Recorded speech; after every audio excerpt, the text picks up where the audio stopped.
ನಾಸತೋ ವಿದ್ಯತೆ ಭಾವಃ ಅಂತನ್ನುವಂತಹ ಶ್ಲೋಕಕ್ಕೆ ಭಾಸ್ಕರ ಮತ್ತು ಮಾಯಾವಾದ ಶಾಂಕರ, ಭಾಸ್ಕರ ಮತ ಮತ್ತು ಶಾಂಕರ ಮತ, ಈ ಎರಡು ಮತಗಳಲ್ಲಿ ನಾನು ಸಾರಾಂಶ ಮಾತ್ರ ಹೇಳ್ತೇನೆ. ಪರಿಪೂರ್ಣವಾಗಿರತಕ್ಕಂತಹ ಆ ಮತಗಳನ್ನ ಆಚಾರ್ಯರು ತಾತ್ಪರ್ಯದಲ್ಲಿ ಅನುವಾದ ಮಾಡಿ ನಿರಾಕರಣೆ ಮಾಡ್ತಾರೆ. ಸೊ ನಮಗೆ ಆ ಮತಗಳು ಹೇಳ್ತಕ್ಕಂತಹ ವಿಷಯವೇ ಗೊತ್ತಿಲ್ಲ. ಆದ್ದರಿಂದ ಇಲ್ಲ ಅವ್ರು ಹಾಗೆ ಹೇಳ್ತಾರೆ ಈಗ ಹೇಳ್ತಾರೆ ಅಂತ ನಿರಾಕರಣೆ ಮಾಡಿ ವಾಕ್ಯಾರ್ಥವನ್ನ ಮಾಡೋದ್ರಲ್ಲಿ ಪ್ರಯೋಜನ ಇಲ್ಲ. ಸೊ ನನ್ನ ಪ್ರಕಾರ ಅದು ಹೇಳಿದ್ರು ಕೂಡ ನಿಮಗೆ ಅದು ಪೂರ್ತಿ ಅರ್ಥ ಆಗೋದಿಲ್ಲ. ಆದ್ದರಿಂದ ಅದಕ್ಕೆ ಶುದ್ಧವಾದ ವೇದಾಂತದ ಪರಿಚಯ ಬೇಕಾಗ್ತದೆ. ಅದು ಗೀತಾ ತಾತ್ಪರ್ಯ ಇತ್ಯಾದಿ ಗ್ರಂಥಗಳ ಆದ್ಮೇಲೆ ಅದು ಮುಂದೆ ನೋಡೋಣ. ಶುದ್ಧ ವೇದಾಂತದ ಇದು ಗೀತಾ ವೇದಾಂತ ಅಲ್ಲ ಅನ್ಕೋಬೇಡಿ. ಆಮೇಲೆ ಪ್ರಮಾಣ ಪ್ರಮೇಯಗಳ ಜಿಜ್ಞಾಸೆ ಮಾಡತಕ್ಕಂಥ ಪ್ರಮಾಣ ಪದ್ಧತಿ ಮೊದಲಾಗಿರ್ತಕ್ಕಂಥ ಗ್ರಂಥಗಳು ಪಾಠವಾದ್ರೆ ಇದೆಲ್ಲ ಒಂದ್ ಸ್ವಲ್ಪ ಅರ್ಥವಾಗ್ಲಿಕ್ಕ ಬರ್ತದೆ. ಇಲ್ಲ ಅಂತಂದ್ರೆ ಇಲ್ಲಿ ಏನ್ ಹೇಳ್ತಾರೆ ಅಂತ ಗೊತ್ತಾಗೋದಿಲ್ಲ. ಆದ್ದರಿಂದ ನಾನಿಲ್ಲಿ ಮೊದಲು ಇಲ್ಲದೆ ಇರತಕ್ಕಂಥ ಪದಾರ್ಥ ಅದು ಹುಟ್ಟು ಇವರ ಅನುಸಂಧಾನ ಯಾರದ್ದು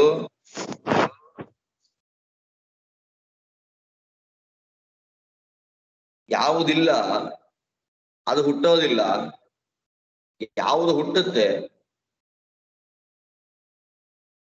ಅದಕ್ಕೆ ನಾಶ ಇಲ್ಲ. ಯಾವ ಪದಾರ್ಥ ಇದೆ ಅದಕ್ಕೆ ನಾಶ ಇಲ್ಲ, ಯಾವ ಪದಾರ್ಥ ಇಲ್ಲ ಅದಕ್ಕೆ ಉತ್ಪತ್ತಿ ಇಲ್ಲ ಅಂತನ್ನೋದು ಭಾಸ್ಕರ ನಾಸತೋ ವಿದ್ಯತೆ ಭಾವಃ ಅಂತನ್ನುವಂತಹ ಶ್ಲೋಕಕ್ಕೆ ಮಾಡಿದ ಅರ್ಥ. ಭಾಸ್ಕರನ ಅರ್ಥ ಇದು ಅತ್ಯಂತ ಪ್ರತ್ಯಕ್ಷ ಸಿದ್ಧವಾದದ್ದು. ಇಲ್ಲಿ ತನಕ ಇದ್ದದ್ದು ಈ ಪದಾರ್ಥ ಇಲ್ಲಿದೆ ಅಂತಂದ್ರೆ ಯಾವಾಗಿಂದ ಇದೆ? ಇಲ್ಲಿ ಬರೋದಕ್ಕಿಂತ ಮೊದಲು ಏನಾಗಿತ್ತು ಗೊತ್ತಿಲ್ಲ. ಪದಾರ್ಥ ಈಗ ಬಂದಿದೆ ಅಂತಂದ್ರೆ ಮೊದಲು ಇರ್ಲಿಲ್ಲ ಅಂತ ಅರ್ಥ. ಇಲ್ಲಿ ಇರ್ಲಿಲ್ಲ. ಯಾವ ವಸ್ತು ಫಸ್ಟ್ ಇರ್ಲಿಲ್ಲ ಅದು ಹುಟ್ಟತ್ತೆ, ಹುಟ್ಟಿದ್ದು ನಾಶವಾಗತ್ತೆ. ನಮ್ಮೆಲ್ಲರಿಗೂ ಪ್ರತ್ಯಕ್ಷ ಸಿದ್ಧ. ಆದ್ರಿಂದ ಪ್ರತ್ಯಕ್ಷ ಸಿದ್ಧವಾಗಿರ್ತಕ್ಕಂಥ ಪ್ರಮೇಯವನ್ನ ಅವ ನಿರಾಕರಣೆ ಮಾಡಿಕೊಂಡು ಬರ್ತಾನೆ. ಆದ್ದರಿಂದ ಆಚಾರ್ಯರು ಅದು ಅರ್ಥವಲ್ಲ. ನಾಸತೋ ವಿದ್ಯತೆ ಭಾವಃ ಅಂತ ಅನ್ನೋದಕ್ಕೆ ಅಸತ್ತಿಗೆ ಭಾವ ಇಲ್ಲ, ಸತ್ತಿಗೆ ನಾಶ ಇಲ್ಲ. ನ ಅಸತಃ ವಿದ್ಯತೆ ಭಾವಃ, ಇಲ್ಲದೆ ಇರತಕ್ಕಂಥ ಪದಾರ್ಥಗಳಿಗೆ ಹುಟ್ಟಿಲ್ಲ. ನ ಅಭಾವಃ ವಿದ್ಯತೆ ಸತಃ, ಇರುವಂತಹ ಪದಾರ್ಥಗಳಿಗೆ ಅಭಾವ ನಾಶ ಇಲ್ಲ ಅಂತ ಅರ್ಥ ಮಾಡ್ಲಿಕ್ಕೆ ಬರೋದಿಲ್ಲ. ಆದ್ದರಿಂದ ಮಡಿಕೆ ಅದ ಘಟ ಮೊದಲಾಗಿರ್ತಕ್ಕಂಥ ಪದಾರ್ಥಗಳು ಹುಟ್ಟೋದಕ್ಕಿಂತ ಮೊದಲು ಅದು ಇರ್ಲಿಲ್ಲ ಎಂಬತಕ್ಕಂತಹದ್ದೇ ನಮಗೆ ಪ್ರತ್ಯಕ್ಷಾನುಭವ ಇದೆ. ಅಸತ್ ಇಲ್ಲಿ ತನಕ ನಾನು ಹುಟ್ಟದಾಗಿಂದ ನೋಡ್ತಾ ಇದ್ದೇನೆ ನಮ್ಮ ಮನೆಯಲ್ಲಿ, ಇಲ್ಲಿ ತನಕ ಇದು ಇರ್ಲಿಲ್ಲ. ಅಯ್ಯೋ ನಮ್ಮ ಮುತ್ತಾತನ ಕಾಲದಿಂದ ಬಂದ ಪದಾರ್ಥ ನಾಶ ಆಗೋಯ್ತು. ಎಲ್ಲರಿಗೂ ಪ್ರತ್ಯಕ್ಷ ಅನುಭವ ಪದಾರ್ಥಗಳ ವಿಷಯದಲ್ಲಿ. ಇಲ್ಲದೆ ಇದ್ದದ್ದು ಬಂತು, ಇದ್ದದ್ದು ನಾಶವಾಯಿತು.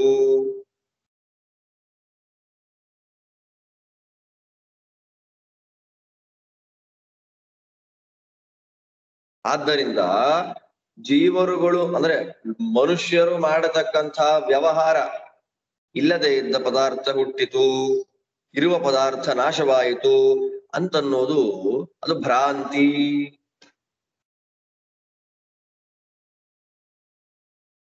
ಅಂತ ಭಾಸ್ಕರ ಹೇಳಿದ್ರೆ ಅದು ಭ್ರಾಂತಿ ಅಂತ ಹೇಗೆ ಹೇಳ್ತೀರಿ ನೀವು?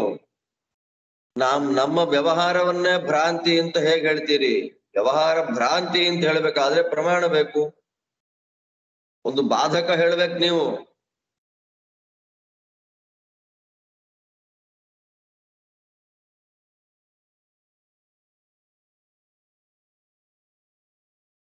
ಯಾವುದಕ್ಕೂ ಸುಮ್ನೆ ಹೇಳಲಿಕ್ಕೆ ಬರೋದಿಲ್ಲ ಹಾಗೆಲ್ಲ. ಇದು ಭ್ರಾಂತಿ, ಇದು ಅಜ್ಞಾನ ಅಂತ ಹೇಳಲಿಕ್ಕೆ ಆಗೋದಿಲ್ಲ, ಇದು ಮಿಥ್ಯಾ ಅಥವಾ ಇದು ನೀವು ಬರೀ ಊಹೆ ಮಾಡ್ತಿದ್ದೀರಿ ಅಂತ ಹೇಳಲಿಕ್ಕೆ ಆಗೋದಿಲ್ಲ. ಎಲ್ಲ ಪ್ರಮಾಣ ಇಟ್ಟುಕೊಂಡು ಹೇಳ್ಬೇಕು. ಇದು ತಪ್ಪು ಅಂತ ಹೇಳಲಿಕ್ಕೆ ಯಾವ್ದಾದ್ರೂ ಒಂದು ಬಾಧಕವನ್ನ ಹೇಳ್ಬೇಕಲ್ಲ. ಬಾಧಕವೇ ಇಲ್ಲ ಅಂತಂದ್ರೆ ಹೇಗೆ ಒಪ್ಪೋದು ನಾವು? ನೀವು ಹೇಳ್ತಾರೆ ಕರೆಕ್ಟ್ ಅಂತ ಹೇಳಿ. ಆದ್ದರಿಂದ ಸರ್ವ ವ್ಯವಹಾರ ಸಿದ್ಧವಾದದ್ದು. ಇಲ್ಲದೆ ಇರತಕ್ಕಂತ ಪದಾರ್ಥ ಹುಟ್ಟತ್ತೆ, ಇರುವ ಪದಾರ್ಥ ನಾಶವಾಗ್ತದೆ.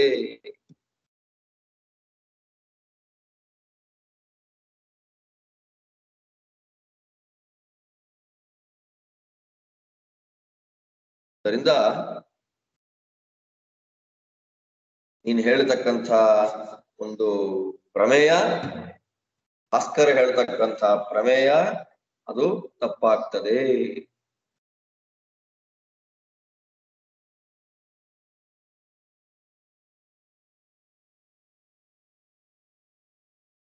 ಅದಕ್ಕೆ ಅವನು ಹೇಳ್ತಾನೆ, ಇಲ್ಲದಿದ್ದದ್ದು ಹುಟ್ಟುತ್ತೆ ಅಂತಂದ್ರೆ ಮನುಷ್ಯನಿಗೆ ಕೊಂಬು ಬರ್ಬೇಕು. ಅತ್ಯಂತ ಅಸತ್ತಾಗಿರ್ತಕ್ಕಂತ ಪದಾರ್ಥ ಹುಟ್ಟಿ ಬರುತ್ತೆ. ನಾನು ಬರೀ ಸಾರಾಂಶ ಮಾತ್ರ ಹೇಳ್ತೀನಿ, ಇದು ಪ್ಯೂರ್ಲಿ ವಾಕ್ಯಾರ್ಥದ ಕ್ರಮ. ಅತ್ಯಂತ ಅಸತ್ತಾಗಿರ್ತಕ್ಕಂತಹ, ಅದು ಅತ್ಯಂತ ಅಸತ್ತು ಅಂತ ಸಾಧ್ಯವೇ ಇಲ್ಲದೆ ಇರ್ತಕ್ಕಂಥದ್ದು. ಕೋಡು, ಕೊಂಬು ದನಕ್ಕೆ ಕೊಂಬಿರುತ್ತಲ್ಲ, ಆ ತರ ಮನುಷ್ಯನಿಗೆ ಕೊಂಬು, ಇನ್ಯಾವುದಕ್ಕೋ ಕೊಂಬು, ಅದು ಬಂದು ಬಿಡತ್ತೆ ಅಂತ ಹೇಳ್ಬೇಕು ನಾವು. ಇಲ್ಲದೆ ಇರ್ತಕ್ಕಂತ ಪದಾರ್ಥ ಹುಟ್ಟುತ್ತೆ ಅಂತ ನೀವು ಹೇಳಿದ್ರೆ ನಾವು ಹಾಗೆ ಹೇಳ್ತಿಲ್ಲ. ಅತ್ಯಂತ ಅಸತ್ತಾಗಿರ್ತಕ್ಕಂತ ಪದಾರ್ಥ ಹುಟ್ಟಿ ಬಂದು ಬಿಡುತ್ತೆ ಅಂತ ನಾವು ಹೇಳ್ತಾ ಇಲ್ಲ. ಕಾರ್ಯಕಾರಣ ವಸ್ತುಗಳು ಅಂತ ಹೇಳ್ತಿರೋದಷ್ಟೇ. ಈಗ ಮಡಿಕೆ ಬಂದಿದೆ ಅಂತಂದ್ರೆ ಮಣ್ಣಿದೆ, ಮಣ್ಣಿನ ರೂಪದಲ್ಲಿ ಇದ್ದೇ ಇದೆ ಮಡಿಕೆ. ಆದ್ರೆ ಕುಂಬಾರ ಬಂದಾಗ ಅದನ್ನ ಮಡಿಕೆಯನ್ನಾಗಿ ಮಾಡಿದ. ಮಡಿಕೆಯಿಂದ ಏನು ವ್ಯವಹಾರ ಆಗ್ಬೇಕೋ ಅದು ಮಣ್ಣಿಂದ ಆಗ್ತಾ ಇಲ್ಲ. ನೂಲುಗಳಿದೆ, ಅದನ್ನ ಬಟ್ಟೆ ಮಾಡುವವನು ಬಂದು ಒಂದು ವಸ್ತ್ರ ಮಾಡಿದ, ನಾವು ಉಟ್ಟುಕೊಂಡ್ವಿ. ಆದ್ರಿಂದ ವಸ್ತ್ರದಿಂದ ಆಗತಕ್ಕಂತಹ ವ್ಯವಹಾರ ನೂಲಿಂದ ಆಗ್ತಾ ಇಲ್ಲ. ನಾವು ಅದನ್ನ ಹೇಳ್ತೀವಿ, ಕಾರ್ಯಕಾರಣ ಭಾವವನ್ನ ನಾವು ಹೇಳ್ತಾ ಇರ್ತಕ್ಕಂಥದ್ದು. ಆದ್ದರಿಂದ ಮಡಿಕೆ ಅತ್ಯಂತ ಅಸತ್ತಾಗಿರ್ತಕ್ಕಂಥ, ಇಲ್ಲವೇ ಇಲ್ಲ ಅನ್ನುವಂಥದ್ದು ಹುಟ್ಟೋದಿಲ್ಲ. ಅತ್ಯಂತ ಅಸತ್ತಾದದ್ದು ಅಂತಂದ್ರೆ ಹೇಳಿದ್ನಲ್ಲ, ಈಗ ಕೋಡು, ಮೊಲದ ಕೋಡು, ನರಿ ಕೋಡು, ಮನುಷ್ಯನಿಗೆ ಕೊಂಬು, ಯಾವ್ಯಾವ್ದಕ್ಕೆ ಕೊಂಬಿರ್ಬೇಕೋ ಅದಕ್ಕಿರ್ಬೇಕು. ಮನುಷ್ಯನಿಗೆ 8 ಕಾಲು ಬರ್ಲಿ, ಇಲ್ಲ. ಅತ್ಯಂತ ಅಸತ್ತಾದದ್ದು ಹುಟ್ಟೋದಿಲ್ಲ ಅಂತಾನೆ ನಾವು ಹೇಳ್ತಾ ಇರುವಂತದ್ದು. ಮಡಿಕೆ ಇರ್ಲಿಲ್ಲ ಅಂತಂದ್ರೆ ಮಣ್ಣೆ ಇರ್ಲಿಲ್ಲ ಅಂತಲ್ಲ, ಕಾರಣ ರೂಪದಿಂದ ಮಡಿಕೆ ಇತ್ತು, ಕಾರ್ಯಾತ್ಮನ ಪರಿಣಾಮ ಆಗಿರ್ಲಿಲ್ಲ. ಕಾರಣ ರೂಪದಿಂದ ನೂಲಿತ್ತು, ಕಾರ್ಯಾತ್ಮನ ವಸ್ತ್ರವಾಗಿರ್ಲಿಲ್ಲ ಅಂತಾನೆ ನಾವು ಹೇಳ್ತಾ ಇರುವಂತದ್ದು.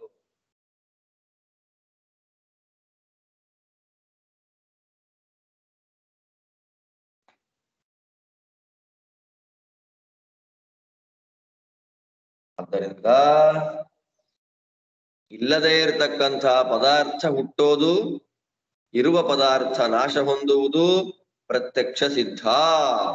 ಆದ್ದರಿಂದ ಭಾಸ್ಕರ ಹೇಳುವಂತ ಅರ್ಥ ಯಾವ ಪ್ರಕಾರಕ್ಕೂ ಅದು ಕೂಡೋದಿಲ್ಲ. ಇನ್ನೊಬ್ಬ ಎದ್ದು ಬರ್ತಾನೆ, ಮಾಯಾವಾದಿ. ಅದ್ವೈತಿಗಳು ಮಾಡಿದಂತಹ ವ್ಯಾಖ್ಯಾನವನ್ನ ಆಚಾರ್ಯರಲ್ಲಿ ನಿರಾಕರಣೆಯನ್ನ ಮಾಡ್ತಾರೆ. ಅವ್ರೇನ್ ಹೇಳ್ತಾರೆ, ಸದಸದ್ವಿಲಕ್ಷಣವಾದ ಒಂದು ವಸ್ತು ಇದೆ ನೋಡಿ. ನಾ ಸತೋ ವಿದ್ಯತೆ ಭಾವ ನಾಭಾವೋ ವಿದ್ಯತೆ, ಅಲ್ಲಿ ಸತ್ ಅಸತ್ತು ಅಂತ ಹೇಳಿ ಶಬ್ದ ಬಂತು ನೋಡ್ರಿ. ಸದಸದ್ವಿಲಕ್ಷಣ, ಸತ್ ಸತ್ ಅಂದ್ರೆ ಇರುವುದು ಅಂತ, ಅಸತ್ ಅಂದ್ರೆ ಇಲ್ಲದೆ ಇರುವುದು ಅಂತಂದ. ಇರುವುದಕ್ಕೂ ಇಲ್ಲದೆ ಇರುವುದಕ್ಕೂ ಅದಕ್ಕಿಂತ ವಿಲಕ್ಷಣವಾದ ಒಂದು ವಸ್ತುವಿದೆ ಅಲ್ವಾ. ಒಂದಾ ಇದೆ ಅಂತ ಇದನ್ನು ಅಷ್ಟೇ, ನಾನು ಸಾರಾಂಶ ಮಾತ್ರ ಹೇಳ್ತೀನಿ. ಒಂದ ವಸ್ತುವನ್ನ ಇದೆ ಅಂತ ಹೇಳ್ಬೇಕು, ಇಲ್ಲ ವಸ್ತು ಇಲ್ಲ ಅಂತ ಹೇಳ್ಬೇಕು. ಇದೆ ಅಥವಾ ಇಲ್ಲ. ಅದೆರಡಕ್ಕಿಂತ ಭಿನ್ನವಾಗಿದೆ ಅಂತಂದ್ರೆ, ಅದೆರಡಕ್ಕಿಂತ ವಿಲಕ್ಷಣವಾಗಿದೆ ಅಂತಂದ್ರೆ ಅಂತ ವಸ್ತುವೇ ಇಲ್ಲ ಅಂತ ಅರ್ಥ. ಸದಸದ್ ವಿಲಕ್ಷಣ ಎನ್ನುವಂತ ಪದಾರ್ಥ ಇದೆ ಅನ್ನೋದಕ್ಕೆ ಪ್ರಮಾಣ ಹೇಳ್ಬೇಕು ನೀವು.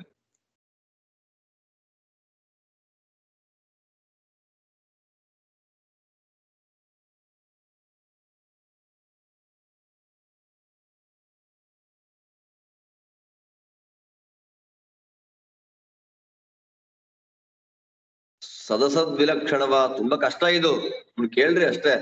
ಅದಕ್ಕೆ ಹೇಳಿದ್ದು ಪ್ರಮಾಣ ಪದ್ಧತಿ.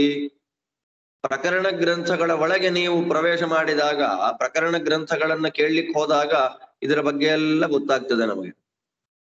ಅದಕ್ಕೆ ಇಲ್ಲಿ ಅಷ್ಟು ಡೆಪ್ತ್ ಅಲ್ಲಿ ನಾನು ಹೇಳಲಿಕ್ಕೆ ಹೋಗೋದಿಲ್ಲ. ಇದೆಲ್ಲ ಸರಸದ್ ವಿಲಕ್ಷಣ ಅಂತ ಹೇಳ್ತಾರೆ.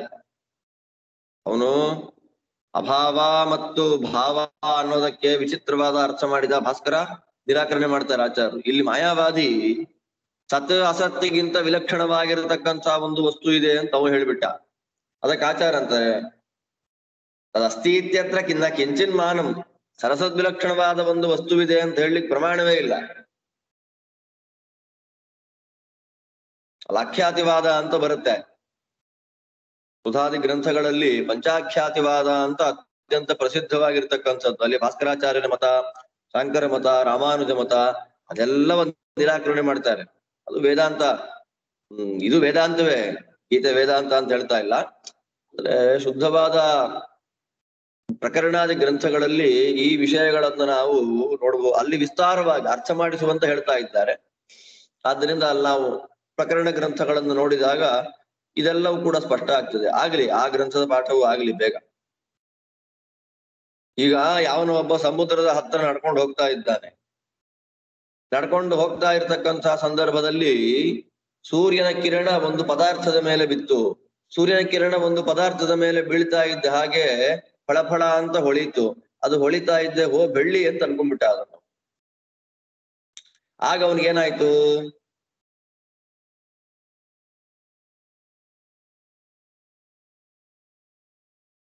ಹತ್ರ ಹೋಗಿ ನೋಡಿದ,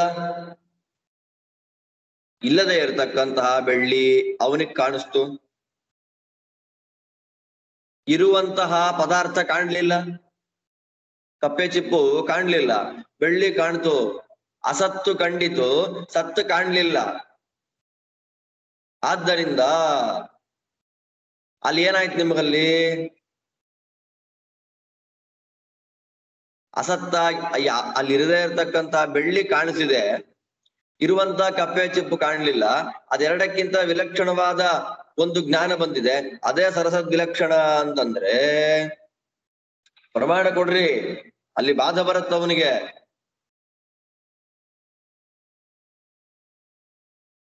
ಹೌದಪ್ಪ, ಬೆಳ್ಳಿ ಇದೆ, ಮನೆಗೆ ಹೋಗಿ ಒಂದ್ ತಂಬಿಗೆ ಮಾಡಿ ಅದ್ರ ತುಂಬಾ ಹಾಲು ಹಾಕೊಂಡು ಕುಡಿದು ಬಿಡೋಣ ಅಂತ ಚಿಂತನೆ ಮಾಡಿ ಅದನ್ನ ಕಲೆಕ್ಟ್ ಮಾಡ್ಕೊಳ್ಲಿಕ್ಕೆ ಹೋದಾಗ ಅನ್ಸತ್ತೆ, ಅಯ್ಯಯ್ಯೋ ಇದು ನನಗೆ ಅಜ್ಞಾನ ಬಂದಿದ್, ನನಗೆ ಭ್ರಾಂತಿ ಜ್ಞಾನ ಬಂತು, ನಂಗೆ ಇದು ಸರಿಗಿಲ್ಲ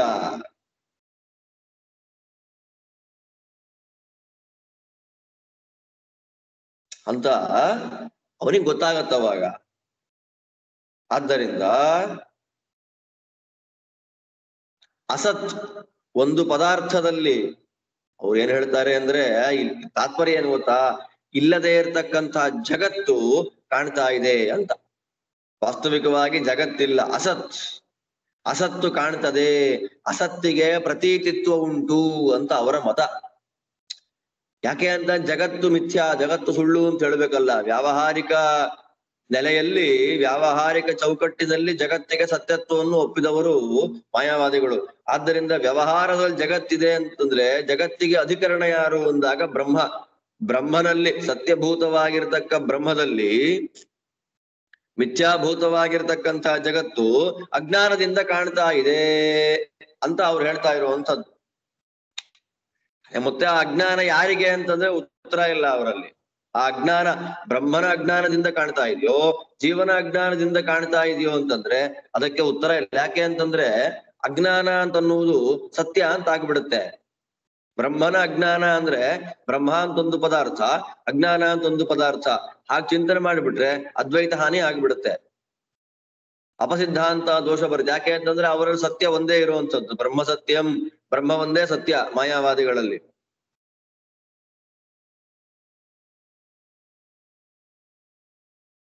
ಆದ್ದರಿಂದ ಇಲ್ಲದೇ ಇರತಕ್ಕಂತಹ ಜಗತ್ತು ಕಾಣ್ತಾ ಇದೆ. ಹೇಗೆ? ಇಲ್ಲದೇ ಇರತಕ್ಕಂತಹ ಬೆಳ್ಳಿ, ಸೂರ್ಯ ಕಿರಣ ಏನೋ ಇದಾದಾಗ ಕಪ್ಪೆ ಚಿಪ್ಪೆದಲ್ಲಿ ಕಂಡಂತೆ. ಶುಕ್ತಿ ರಜತ ಅಸದೇವ ರಜತಂ ಪ್ರತ್ಯಭಾತ್. ಬೆಳ್ಳಿ ಕಂಡಿತು ಅಂತಂದ್ರೆ ಅವನಿಗೇನಾಗತ್ತ, ಆಮೇಲೆ ಜ್ಞಾನ ಬರುತ್ತೆ ಅವನಿಗೆ. ಅಸದೇವ ರಜತಂ ಪ್ರತ್ಯಭಾತ್, ಸುಳ್ಳಾಗಿರ್ತಕ್ಕಂತ ಬೆಳ್ಳಿ ನನಗ್ ಕಂಡಿತು. ಸುಳ್ಳಾಗಿರ್ತಕ್ಕಂತ ಬೆಳ್ಳಿ ಅಂದ್ರೆ ಬೆಳ್ಳಿಯ ಜ್ಞಾನ ಸುಳ್ಳಲ್ಲ ಅಲ್ಲಿ. ಯಾಕೆ ಅಂತಂದ್ರೆ ಅವನ ಅಂಗಡಿಯಲ್ಲಿ, ಅವನ ಮನೆಯಲ್ಲಿ ಬೆಳ್ಳಿ ನೋಡಿದ್ರೆ ಅದು ಬೆಳ್ಳಿ ಅಂತ ಜ್ಞಾನ ಬರಬೇಕು. ಅವನ್ ಯಾವತ್ತೂ ಬೆಳ್ಳಿ ನೋಡೇ ಇಲ್ಲ, ರಜತ ಜ್ಞಾನವೇ ಇಲ್ಲ ಅವನಿಗೆ. ಇದಂ ರಜತಂ ಅಂತ ಜ್ಞಾನ ಹೇಗೆ ಬರುತ್ತೆ ಅವನಿಗೆ? ಎಂದೂ ಬೆಳ್ಳಿಯನ್ನ ನೋಡದೇ ಇರತಕ್ಕಂತಹ ವ್ಯಕ್ತಿಗೆ ಇದಂ ರಜತಂ ಎನ್ನುವಂತ ಜ್ಞಾನ ಬರ್ಲಿಕ್ಕೆ ಸಾಧ್ಯವೇ ಇಲ್ಲ. ಅದನ್ನ ಅತ್ಯಂತ ಅಸತ್ತಾಗಿರ್ತಕ್ಕ ಪದಾರ್ಥ ಕಾಣುತ್ತೆ ಅಂತಿಲ್ಲ. ಇಲ್ಲಿ ಕಾಣುವಾಗ ಅಸತ್ತಾಗಿದ್ರು ಕೂಡ ಅದು ವಸ್ತುವಾತ್ಮನ ಇರ್ಲೇಬೇಕಲ್ಲ. ಹಗ್ಗದಲ್ಲಿ ಹಾವನ್ನ ನೋಡಿದೆ ಅಂತಂದ್ರೆ ಹಾವು ಅಂತ ಒಂದು ಪದಾರ್ಥ ಇರ್ಬೇಕಲ್ಲ ಹಗ್ಗದಲ್ಲಿ ಕಾಣ್ಲಿಕ್ಕೆ, ನಿಮ್ಗೆ ಭ್ರಾಂತಿ ಬರ್ಲಿಕ್ಕೆ. ಆ ಎಲ್ಲೋ ನೋಡಿ ಹೆದರಿದ್ದ ಹಾವನ್ನ ಹಗ್ಗದಲ್ಲಿ ಆರೋಪ ಮಾಡಿ ಹೆದರುಕೊಂಡ ಅಷ್ಟೇ ಅವನು. ಸರ್ಪರಜ್ಜು ಇತ್ಯಾದಿ ಜ್ಞಾನಗಳಲ್ಲಿ. ಆದ್ದರಿಂದ ಅತ್ಯಂತ ಅಸತ್ತಾಗಿರ್ತಕ್ಕಂತಹ ಪದಾರ್ಥ, ಅಸತ್ತಿಗೆ ಪ್ರತೀತಿ, ಅಸತ್ತು ಕಾಣ್ತದೆ, ಅದರಿಂದ ಕ್ರಿಯೆ ಆಗ್ತದೆ ಅಂತ ಹೇಳುವುದಕ್ಕೆ ಯಾವುದೇ ಪ್ರಕಾರವಾಗಿರತಕ್ಕಂಥ ಪ್ರಮಾಣ ಇಲ್ಲಿ ಇಲ್ಲ.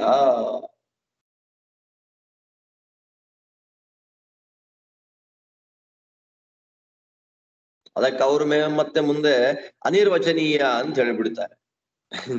ಅನಿರ್ವಚನೀಯ ಅಂದ್ರೆ ನಾಟ್ ಡಿಸ್ಕ್ರೈಬ್, ಅದನ್ನ ಹೇಳಲಿಕ್ಕೆ ಆಗೋದಿಲ್ಲ ಅಂತ.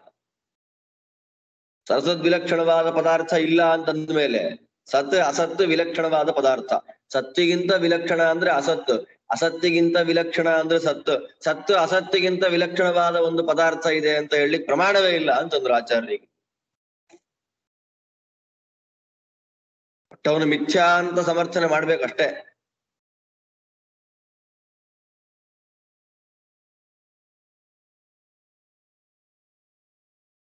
ಅದಕ್ಕವನಂದ ಅದು ಅನಿರ್ವಚನೀಯ.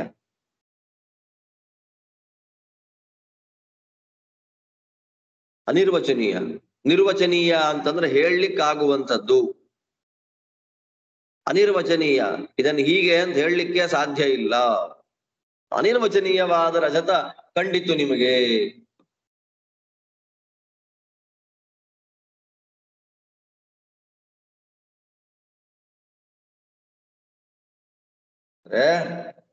ಏನಪ್ಪಾ ಅನಿರ್ವಚನೀಯ?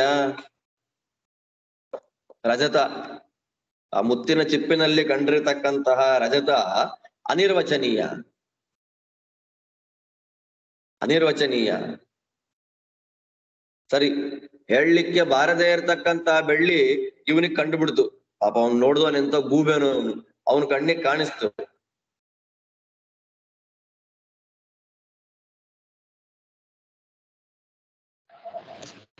ಅದು ಏನಾಗತ್ತೆ ಗೊತ್ತಾ? ಆ ಬೆಳ್ಳಿ ಕಾಣ್ತಾ ಇದೆಯಲ್ಲ, ಬೆಳ್ಳಿ ಇದೆ ಅಂತ ಕಾಣ್ತಾ ಇದೆಯೋ, ಬೆಳ್ಳಿ ಇಲ್ಲ ಅಂತ ಕಾಣ್ತಾ ಇದೆಯೋ? ಮಾಯಾವಾದಿಗಳ ಮತ ಪ್ರಕಾರ ಇದನ್ನ ಪ್ರಾತಿಭಾಸಿಕ ಅಂತ ಕರೀತಾರೆ.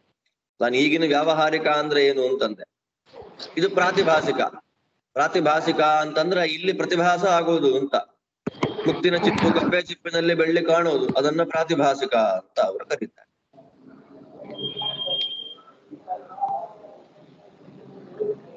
ಬರೀ ಕಾಣ್ತಾ ಇದೆ ಅಷ್ಟೇ, ಅದರಿಂದ ನಾಟ್ ಯೂಸ್ಫುಲ್, ವ್ಯವಹಾರಕ್ಕೆ ಬರೋದಿಲ್ಲ ಅದು. ಸರಿ, ನೀವು ಅನಿರ್ವಚನೀಯವಾಗಿರತಕ್ಕಂತಹ ಬೆಳ್ಳಿ ಚಿಪ್ಪಿನಲ್ಲಿ ಕಾಣ್ತಾ ಇದೆ, ಅದು ಪ್ರಾತಿಭಾಸಿಕ ಅಂತ ಕರೆದು ಬಿಟ್ರೆ, ಆ ಪ್ರಾತಿಭಾಸಿಕ ಪ್ರಾತಿಭಾಸಿಕವಾಗಿ ತೋರ್ತಾ ಇರ್ತಕ್ಕಂತಹ ಬೆಳ್ಳಿಯಿಂದ ನಿಮಗೆ ಪ್ರವೃತ್ತಿ ಆಗ್ತದಾ ಇಲ್ವಾ ಅಂತಂದ್ರೆ ಇಲ್ಲ.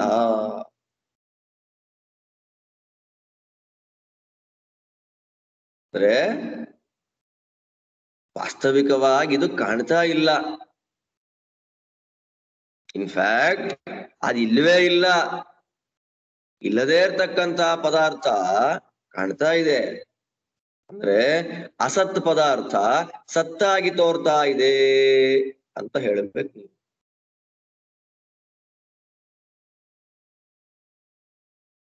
ಎಲ್ಲ ಟೋಟಲ್ ಕನ್ಫ್ಯೂಷನ್. ಒಟ್ನಲ್ಲಿ ಪದಾರ್ಥ ಇದೆಯೋ ಇಲ್ವೋ ಹೇಳ್ರಿ ನೀವು. ಪದಾರ್ಥ ಇದೆಯೋ ಇಲ್ವೋ ಅಂದ್ರೆ ಪದಾರ್ಥ ವಾಸ್ತವಿಕವಾಗಿರೋದು ಒಂದೇ ತರ, ಆಕ್ಚುಯಲ್ ಆಗಿ ಪದಾರ್ಥಕ್ಕೆ ಒಂದೇ ಎಕ್ಸಿಸ್ಟೆನ್ಸ್. ಆದ್ದರಿಂದ ಸತ್ಯ ಅಂತ ಅನ್ನೋದು 3 ತರ ಇದೆ ನೋಡಿ. ಸತ್ಯ ಯಾವತ್ತು ಒಂದಾಗಿರ್ಬೇಕು, ಸತ್ಯ ಒಂದೇ ಆಗಿರ್ಬೇಕು. ಆದ್ರೆ ಮಾಯಾವಾದಿಗಳಲ್ಲಿ ಸತ್ಯ 3 ತರ. ಈಗ ಹೇಳಿದ್ನಲ್ಲ, ಪ್ರಾತಿಭಾಸಿಕ, ವ್ಯಾವಹಾರಿಕ, ಪಾರಮಾರ್ಥಿಕ. ಸತ್ಯ 3.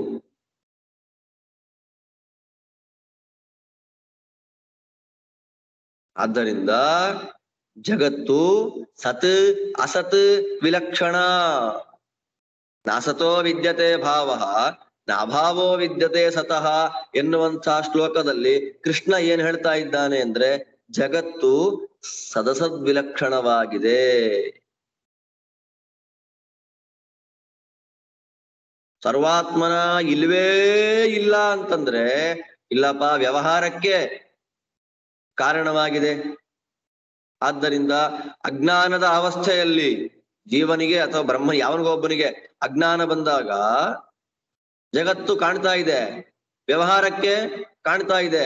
ಆದ್ದರಿಂದ ಅಸದ್ವಿಲಕ್ಷಣವಾಯಿತು.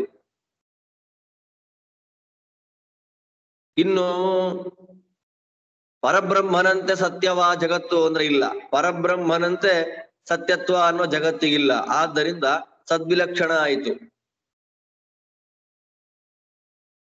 ವಿಚಿತ್ರ ಸಿದ್ಧಾಂತ. ಜಗತ್ತು ಇಲ್ವೇ ಇಲ್ಲ ಅಂದ್ರೆ ಇಲ್ಲ, ನಾವು ವ್ಯವಹಾರ ಜಗತ್ನಲ್ಲಿ ಮಾಡ್ತಾ ಇದ್ದೇವಲ್ಲ, ವ್ಯವಹಾರಕ್ಕೆ ಕಾರಣವಾದ್ದರಿಂದ ಅಸದ್ವಿಲಕ್ಷಣವಾಯಿತು. ಸತ್ ಅಂತ ಹೇಳೋದಿಲ್ಲ ಅವರು, ಅಸದ್ವಿಲಕ್ಷಣವಾಯಿತು. ಹಾಗಾದ್ರೆ ಅಸತ್ತಿಗಿಂತ ಬೇರೆಯಾದ ಸತ್ತು ಜಗತ್ತಿದೆ, ಜಗತ್ ಸತ್ಯ ಅಂತಂದ್ರೆ ಇಲ್ಲಪ್ಪ, ಜಗತ್ ಸತ್ಯ ಅಲ್ಲ. ಯಾಕೆ? ಸತ್ಯವಾದದ್ದು ಒಂದೇ, ಬ್ರಹ್ಮ ಒಂದೇ, ಬ್ರಹ್ಮಕ್ಕಿಂತ ವಿಲಕ್ಷಣವಾದದ್ದು. ಆದ್ದರಿಂದ ಸದ್ವಿಲಕ್ಷಣ ಆಯ್ತು. ಅಸದ್ವಿಲಕ್ಷಣವೂ ಆಯ್ತು, ಸದ್ವಿಲಕ್ಷಣವೂ ಆಯ್ತು. ಆದ್ದರಿಂದ ಸತ್ ಅಸತ್ತಿಗಿಂತ ಬೇರೆ ಯಾಕೆ ಕಾಣ್ತಾ ಇದೆ?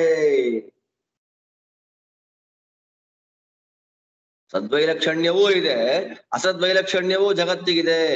ಆದ್ದರಿಂದ ಕೃಷ್ಣ ಈ ಶ್ಲೋಕದಲ್ಲಿ ಹೇಳ್ತಾ ಇರುವಂತದ್ದು ಜಗತ್ತು ಸದಸದ್ವಿಲಕ್ಷಣ ಅಂತಂದ್ರೆ ಆಚಾರ್ಯ ಹೇಳ್ತಾರೆ, ಇಲ್ಲಿ ತನಕ ವಾಕ್ಯಾರ್ಥ ಮಾಡಿದ್ರು ನಿಂಗೆ ಬುದ್ಧಿ ಬರ್ಲಿಲ್ಲಲ್ವಾ? ವೇದಗಳ ವಿರೋಧ ಬರುತ್ತಯ್ಯ ನಿನಗೆ. ಉಭಯ ವಿಲಕ್ಷಣವಾಗಿರ್ತಕ್ಕಂತಹ ಒಂದು ಪದಾರ್ಥ ಲೋಕದಲ್ಲಿಲ್ಲ. ಒಂದಾ ಸುಳ್ಳಾಗಿರ್ಬೇಕು, ಒಂದಾ ಸತ್ಯವಾಗಿರ್ಬೇಕು. ಸತ್ಯಕ್ಕಿಂತಲೂ ವಿಲಕ್ಷಣವಾದದ್ದು, ಸುಳ್ಳಿಗಿಂತಲೂ ವಿಲಕ್ಷಣವಾದದ್ದು, ಸತ್ಯ ಸುಳ್ಳುಗಳಿಗಿಂತಲೂ ವಿಲಕ್ಷಣವಾದ ಒಂದು ಪದಾರ್ಥ ಇದೆ ನೋಡಿ. ಜನಗಳನ್ನ ಕನ್ಫ್ಯೂಸ್ ಮಾಡಿ ಸಾಧನೆಯ ದಾರಿಯಿಂದ ಹಾಳು ಮಾಡುವ ಪ್ರಕ್ರಿಯೆ ಇದು. ಶಬ್ದಗಳ ಆಡಂಬರ, ಪ್ರತಿಭಾಸಿಕ, ವ್ಯಾವಹಾರಿಕ, ಪಾರಮಾರ್ಥಿಕ, ಸರಸದ್ವಿಲಕ್ಷಣ, ಅನಿರ್ವಚನೀಯ, ಅವಿದ್ಯಾ ಇದೆಲ್ಲ ಹೇಳಿಬಿಟ್ರೆ ಏನೋ ದೊಡ್ಡ ಶಬ್ದ ಅನ್ಕೊಂಡು ಜನ ಮರುಳಾಗಿ ಬಿದ್ದೋಗ್ತಾರೆ. ಆಚಾರ್ಯ ಹೇಳ್ತಾ ಇದ್ದಾರೆ, ಸದ್ ವಿಲಕ್ಷಣವಾದ ಒಂದು ಪದಾರ್ಥ ಲೋಕದಲ್ಲಿ ಇದೆ ಅಂತ ಅನ್ನೋದಕ್ಕೆ ವೇದಗಳೇ ವಿರೋಧ ಮಾಡ್ತಾ ಇದೆ. ವಿಶ್ವಂ ಸತ್ಯಂ ಅಘವಾನಾಯುವೋರಿದಾಪಶ್ಚನ ಪ್ರಮಿನಂತಿ ವ್ರತಂ ವಾಂ. ಅತ್ಯಂತ ಸ್ಪಷ್ಟವಾಗಿ ಹೇಳ್ತಾ ಇದೆ, ಭಗವಾನ, ಹೇ ಇಂದ್ರ ಬೃಹಸ್ಪತಿಗಳೇ, ನೀವು ರಕ್ಷಣೆ ಮಾಡ್ತಾ ಇರ್ತಕ್ಕಂತಹ ಜಗತ್ತು ಸತ್ಯಭೂತವಾಗಿದೆ. ನೀವುಗಳು ಮಾಡತಕ್ಕಂತಹ ಸತ್ಯಭೂತವಾಗಿರ್ತಕ್ಕ ಜಗತ್ತಿನ ಸೃಷ್ಟಿ ಮೊದಲಾಗಿರ್ತಕ್ಕಂತಹ ಕರ್ಮಗಳನ್ನ ಸಕಲ ದೇವತೆಗಳು ಚಿಂತನೆ ಮಾಡ್ತಾ ಇದ್ದಾರೆ. ಎಚ್ಚಿಕೇತ ಸತ್ಯಮಿತ್ತನ್ನ ಮೋಘಂ ವಸುಸ್ಪಾರ್ಹಮುತಜೇತೋ ತದಾತ. ಸ್ಪಷ್ಟ. ಎಚ್ಚಿಕೇತ ತತ್ ಸತ್ಯಂ ನ ಮೋಘಂ. ಭಗವಂತ ಯಾವ ಜಗತ್ತನ್ನ ಸೃಷ್ಟಿ ಮಾಡಿದ್ದಾನೆ ಅದು ಸತ್ಯ, ಅದು ಮೋಘ, ಅದು ಮಿಥ್ಯಾವಲ್ಲ, ಅದು ವ್ಯರ್ಥವಲ್ಲ.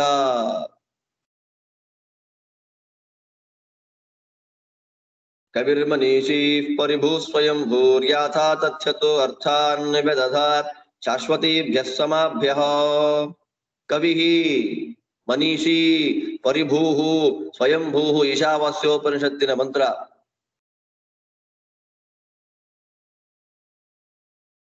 ಶುಕ್ರಂ ತಚ್ಚೋಕರಾಹಿತ್ಯಾದೌರ್ಣಂ ನಿತ್ಯಪೂರ್ಣತಃ ಪಾವನತ್ವಾತ್ ಸದಾ ಶುದ್ಧಂ ಅಕಾಯಂ ಲಿಂಗವರ್ಜನಾತ್ ಸ್ಥೂಲದೇಹಸ್ಯ ರಾಹಿತ್ಯಾದಸ್ನಾವಿರಮುದಾಹೃತಂ ಏವಂ ಭೂತೋಪಿ ಸಾರ್ವಜ್ಞಾತ್ ಕವಿರಿತ್ಯೇವ ಶಬ್ದತೆ ಬ್ರಹ್ಮಾದಿ ಸರ್ವ ಮನಸಾಂ ಪ್ರಕೃತೇರ್ಮನಸೋಪಿ ಚ ಈಶಿತತ್ವಾತ್ ಮನೀಷಿ ಸಹ ಪರಿಭೂತ್ ಸರ್ವತೋ ವರಃ.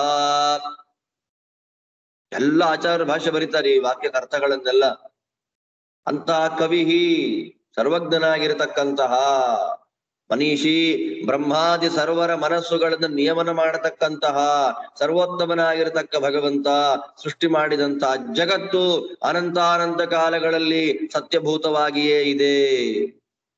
ಜಗತ್ತು ಸತ್ಯ, ಜಗತ್ತು ಮಿಥ್ಯಾಭೂತವಾದದ್ದಲ್ಲ. ನೋಡಿ, ಅವರು ಮಿಥ್ಯಾ ಅನ್ನೋದನ್ನ ಸಮರ್ಥನೆ ಮಾಡ್ಲಿಕ್ಕೆ ಸರಸದ್ವಿಲಕ್ಷಣ ಎಲ್ಲ ನಿರೂಪಣೆ ಮಾಡ್ತಾರೆ. ಅದೆಲ್ಲವೂ ಇಲ್ಲ. ಆದ್ದರಿಂದ ನಾ ಸತೋ ವಿದ್ಯತೆ ಭಾವ ನಾ ಭಾವೋ ವಿದ್ಯತೆ ಸತಃ ಎನ್ನುವಂಥ ಕೃಷ್ಣನ ಮಾತಿಗೆ ಅರ್ಥ ಏನು? ಸತಃ ಪುಣ್ಯಕರ್ಮಗಳಿಗೆ ಅಭಾವ, ಪಾಪ ಬರೋದಿಲ್ಲ.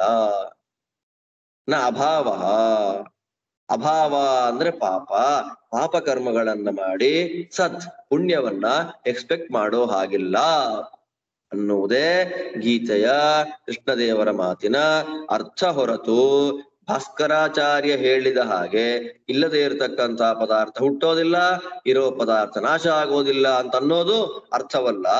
ಸರಸದ್ವೈಲಕ್ಷಣ್ಯವಾದ ಜಗನ್ಮಿಥ್ಯಾತ್ವವಾದವು ಕೂಡ ಗೀತೆಯ ಅರ್ಥವಲ್ಲ. ನಾವು ಹೇಳಿದ್ದೆ ಶುದ್ಧವಾದ ಅರ್ಥ ಅಂತ ಸಪ್ರಮಾಣವಾಗಿ ನಿರೂಪಣೆಯನ್ನ ಶ್ರೀಮದಾಚಾರ್ಯರು ನಾವು ತಿಳ್ಕೊಳ್ಬೇಕಾದಿಷ್ಟೇ. ಜಗತ್ತು ಸತ್ಯ, ಅದು ಮಿಥ್ಯೆ ಅಲ್ಲ.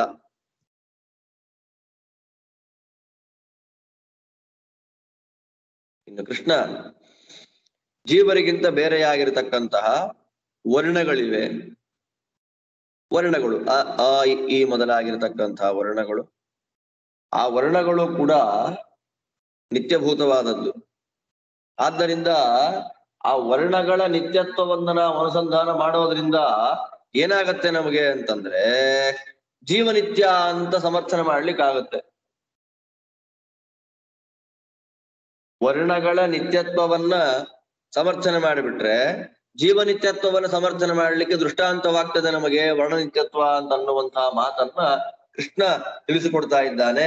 ಅವಿನಾಶಿತು ತದ್ವಿಧಿ ಏನ ಸರ್ವಮಿದಂ ತತಂ ವಿನಾಶಮವ್ಯಯಸ್ಯಾಸ್ಯ ನ ಕಶ್ಚಿತ್ ಕರ್ತುಮರ್ಹತಿ.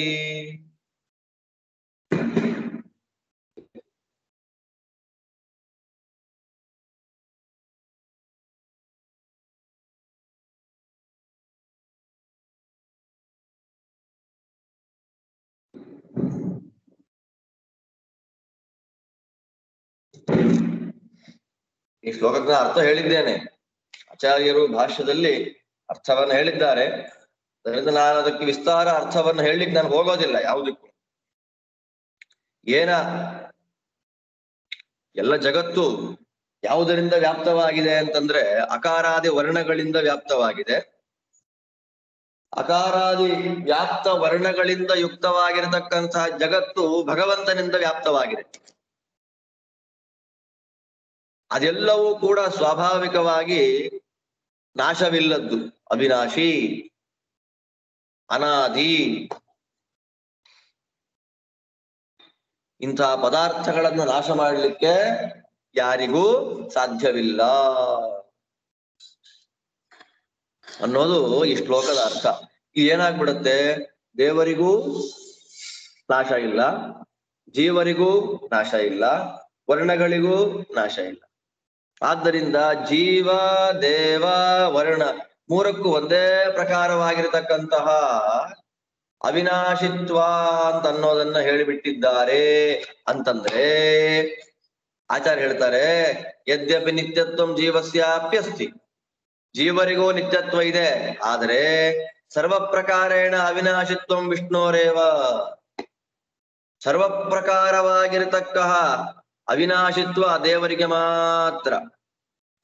ಅದನ್ನ ಹೇಳಲಿಕ್ಕ ಕೃಷ್ಣ ಏನ್ ಮಾಡ್ತಾನೆ, ಜೀವ ನಿತ್ಯರಾದ್ರು ವರ್ಣಗಳು ನಿತ್ಯವಾದ್ರು ದೇವರಂತೆ ನಿತ್ಯವಲ್ಲ. ಅವಿನಾಶಿತ್ತು ತು ಎನ್ನುವಂತಹ ಶಬ್ದದಿಂದ ಕೃಷ್ಣ ನನ್ನ ನಿತ್ಯತ್ವ ಜೀವ ನಿತ್ಯತ್ವಕ್ಕಿಂತ ಭಿನ್ನವಾದದ್ದು. ಸರ್ವ ಪ್ರಕಾರ ಎಲ್ಲ ರೀತಿಯ ಅವಿನಾಶಿತ್ವ ಅಂತನ್ನೋ ದೇವರಿಗೆ ಮಾತ್ರ. ಅದೇನು ಎಲ್ಲ ರೀತಿಯ ಅವಿನಾಶಿತ್ವ? ನಾಶ ಅಂದ್ರೆ ಏನು? ಆಚಾರ್ಯ ಹೇಳ್ತಾರೆ, ನಾಶ ಅಂತಂದ್ರೆ 4 ಥರ ನಾಶ ಇದೆ. ಚತುರ್ವಿಧ ನಾಶ ಅಂತ ಕರೀತಾರೆ. ಅನಿತ್ಯತ್ವಂ ದೇಹಹಾನಿ, ದುಃಖ ಪ್ರಾಪ್ತಿ ಅಪೂರ್ಣತಾ, ನಾಶಶ್ಚತುರ್ವಿಧ ಪ್ರೋಕ್ತಸ್ತದಭಾವೋ ಹರೇ ಸದಾ, ತದನ್ಯೇಷಾಂತು ಸರ್ವೇಷಾಂ ನಾಶಾಃ ಕೇಚಿದ್ ಭವಂತಿ. ಮಹಾವರಾಹ ಪುರಾಣದಲ್ಲಿ ಹೀಗೆ ಹೇಳ್ತಾರೆ, ಅನಿತ್ಯತ್ವ,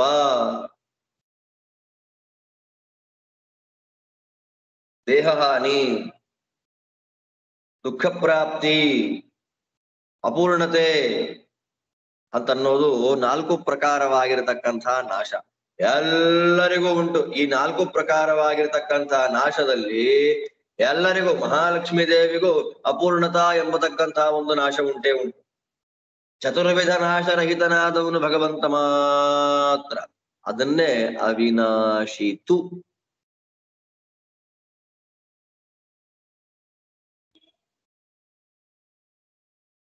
ನಾಲ್ಕು ಪ್ರಕಾರವಾದ ನಾಶದಲ್ಲಿ ಒಂದಲ್ಲ ಒಂದು ರೀತಿಯಾಗಿರ್ತಕ್ಕಂತಹ ನಾಶ ಎಲ್ಲರಿಗೂ ಉಂಟೇ ಉಂಟು. ಎಲ್ಲ ನಾಶವೂ ಇಲ್ಲದೆ ಹಾಗೆ ಆಸ್ ಇಟ್ ಈಸ್ ಇರತಕ್ಕಂಥವನು ಭಗವಂತ ಮಾತ್ರ. ಆದ್ದರಿಂದ ಜೀವನಿತ್ಯನಾದರೂ ಕೂಡ ಪರಮನಿತ್ಯನಾದವನು ಭಗವಂತ. ಅದರಿಂದ ವ್ಯಾಪ್ತಿ ಅನ್ನೋದು ಕೂಡ 3 ರೀತಿಯ, ಎಲ್ಲ ಕಡೆ ವ್ಯಾಪಿಸಿ ಬಿಟ್ಟಿದ್ದಾರೆ ಅಂತಂದ್ರೆ ಎಲ್ಲ ಕಡೆ ಅಂತ ಹೇಳಿ ಬರೋದಿಲ್ಲ. ವ್ಯಾಪ್ತಿ ಅಂದ್ರೆ 3 ತರ ಇದೆ ಅಂತ ಆಚಾರ್ಯರು. ದೇಶತಃ, ಕಾಲತಃ, ಗುಣತಃ, ತ್ರಿಧಾತತಿ ಸಾ ಸಮಸ್ತ ಹರೇರೇವ ನಹ್ಯನ್ಯೇ ಪೂರ್ಣ ಸದ್ಗುಣ. ದೇಶ ಕಾಲ, ಸರ್ವ ದೇಶಗಳಲ್ಲಿ ಸರ್ವ ಕಾಲಗಳಲ್ಲಿ ಇರುವಂತದ್ದು, ಸರ್ವಗುಣ ಪರಿಪೂರ್ಣನಾಗಿರುವಂತದ್ದು, ಇದು 3 ತರ ವ್ಯಾಪ್ತಿ. ಈ 3 ಪ್ರಕಾರವಾಗಿರತಕ್ಕಂತಹ ವ್ಯಾಪ್ತಿ ಭಗವಂತನಿಗೆ ಮಾತ್ರ, ಬೇರೆಯವರಿಗಿಲ್ಲ. ಯಾಕೆ? ಬೇರೆಯವರು ಗುಣಪೂರ್ಣರಲ್ಲ. ಪರಮಶ್ರುತಿ ಅತ್ಯಂತ ಸ್ಪಷ್ಟವಾಗಿ ತಿಳಿಸಿಕೊಡ್ತಾ ಇದೆ. ಆದ್ದರಿಂದ ಜೀವರು ನಿತ್ಯರಾದರೂ ಕೂಡ, ಜೀವರು ನಾಶರಹಿತರಾದರೂ ಕೂಡ ಸರ್ವ ಪ್ರಕಾರವಾಗಿರತಕ್ಕ ಅವಿನಾಶಿತ್ವ ನಮ್ಮ ಸ್ವಾಮಿಗೆ ಮಾತ್ರ.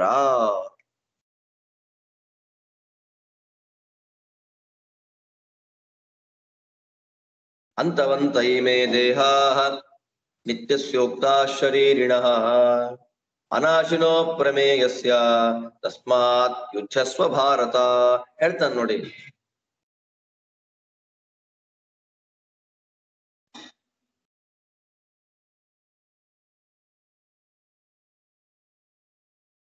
ನಾಶ ಆಗುವಂತ ಶರೀರ ಇದೆ ಯಾರಿಗೆ? ಜೀವನಿಗೆ. ಆದ್ರೆ ಅಪ್ರಮೇಯನಾಗಿರ್ತಕ್ಕ, ಸರ್ವತ್ರ ವ್ಯಾಪ್ತನಾಗಿರ್ತಕ್ಕ ಭಗವಂತನಿಗೆ ಪ್ರತಿಬಿಂಬರಾಗಿರ್ತಕ್ಕಂಥವ್ರು ನಾವು. ನಾವು ಅಂತಂದ್ರೆ ಜೀವರು. ಸ್ವರೂಪ ದೇಹ, ಸ್ವರೂಪತಃ ನಾಶ ಇಲ್ಲ. ಶರೀರಕ್ಕೆ ಉತ್ಪತ್ತಿ ನಾಶ. ಅಂತವಂತ ಇಮೇ ದೇಹ. ಶರೀರಕ್ಕೆ ಉತ್ಪತ್ತಿ ಇದೆ, ಶರೀರಕ್ಕೆ ನಾಶ ಇದೆ. ಆದ್ರೆ ಭಗವಂತನ ಪ್ರತಿಬಿಂಬ ಭೂತವಾಗಿರ್ತಕ್ಕಂತಹ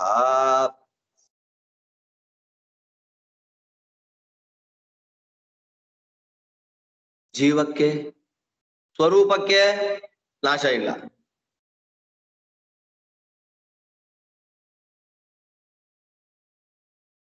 ಇದರಿಂದ ಏನ್ ಗೊತ್ತಾಯ್ತು? ಶರೀರಗಳು ಉತ್ಪತ್ತಿ ನಾಶವಾಗುವಂತದ್ದು, ಸ್ವರೂಪ ಇಲ್ಲ. ಸ್ವರೂಪಕ್ಕೆ ಉತ್ಪತ್ತಿ ನಾಶ ಇಲ್ಲ. ಅದರಲ್ಲೂ ಮತ್ತೆ ಇನ್ನು ಸ್ಪೆಸಿಫಿಕ್ ಆಗಿ ಹೇಳ್ಬೇಕು ಅಂತಂದ್ರೆ, ಸಂಸಾರದಲ್ಲಿ ಇರತಕ್ಕಂತಹ ಜೀವರ ಶರೀರಗಳಿಗೆ ಉತ್ಪತ್ತಿ ನಾಶ ಉಂಟು, ಮುಕ್ತರ ಶರೀರಕ್ಕೂ ಉತ್ಪತ್ತಿ ನಾಶ ಇಲ್ಲ. ಯಾಕೆ? ಮುಕ್ತರ ಶರೀರ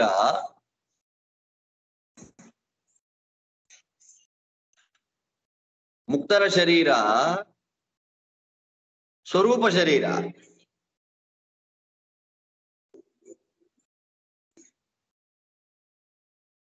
ಅಂದ್ರೆ ಸಂಸಾರಿಗಳಾಗಿರತಕ್ಕ ಜೀವನ ಶರೀರಕ್ಕೆ ಉತ್ಪತ್ತಿ ನಾಶ ಇದೆ.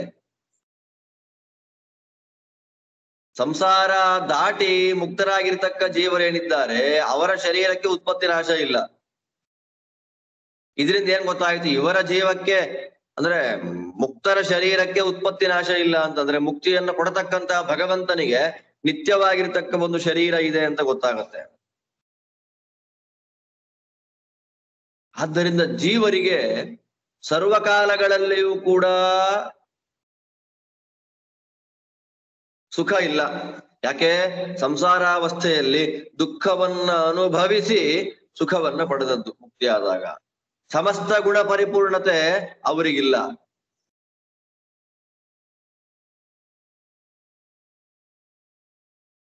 ಆದ್ದರಿಂದ ಏನ್ ತಾತ್ಪರ್ಯ ಏನಿದ್ರಲ್ಲಿ? ಜೀವರು ಸ್ವರೂಪತಃ ನಿತ್ಯರಾಗಿದ್ರು ಕೂಡ ಅಂತಹ ಜೀವರಿಗೆ ಹಿಂದಿನ ಶ್ಲೋಕದಲ್ಲಿ ಹೇಳಿದ 4 ಪ್ರಕಾರವಾಗಿರತಕ್ಕಂಥ ನಾಶದಲ್ಲಿ 3 ಪ್ರಕಾರವಾಗಿರತಕ್ಕಂಥ ನಾಶ ಉಂಟೇ ಉಂಟು. ದೇಹಹಾನಿ, ದುಃಖ ಪ್ರಾಪ್ತಿ, ಅಪೂರ್ಣತಾ ಎಂಬತಕ್ಕಂಥ ನಾಶ ಜೀವರಿಗುಂಟೇ ಉಂಟು. ಆದ್ರೆ ಭಗವಂತನಿಗೆ 4 ಪ್ರಕಾರವಾಗಿರ್ತಕ್ಕಂಥ ನಾಶವೂ ಇಲ್ಲ. ಆದ್ದರಿಂದ ಜೀವ ಮತ್ತು ಈಶ್ವರರು ಭಿನ್ನರಾಗಿದ್ದಾರೆ. ಭಗವಂತ ಜೀವರಿಗಿಂತ ಅತ್ಯಂತ ಅಧಿಕನಾಗಿದ್ದಾನೆ. ಆದ್ದರಿಂದ ಅರ್ಜುನ ದೇಶಕಾಲ ಗುಣಗಳಲ್ಲಿ ಅತ್ಯಂತ ವ್ಯಾಪ್ತನಾಗಿ ಪರಿಪೂರ್ಣನಾಗಿರ್ತಕ್ಕಂತಹ ಭಗವಂತನ ಪೂಜಾತ್ಮಕವಾಗಿರತಕ್ಕ ಯುದ್ಧವನ್ನ ನೀನು ಮಾಡಬೇಕು. ಮಾಡುವುದರಿಂದ ಸಂಸಾರವನ್ನ ಕಳ್ಕೊಂಡು ಮುಕ್ತನಾಗಿ ನಿತ್ಯವಾದ ಶರೀರವನ್ನ ಪಡೆಯುವಂತೆ ನಿನಗಾಗ್ತದೆ. ಆ ಶರೀರವನ್ನ ನೀನು ಪಡೀತಿ ಅಂತ ಅನ್ನೋದು ಈ ಶ್ಲೋಕದ ಅರ್ಥ.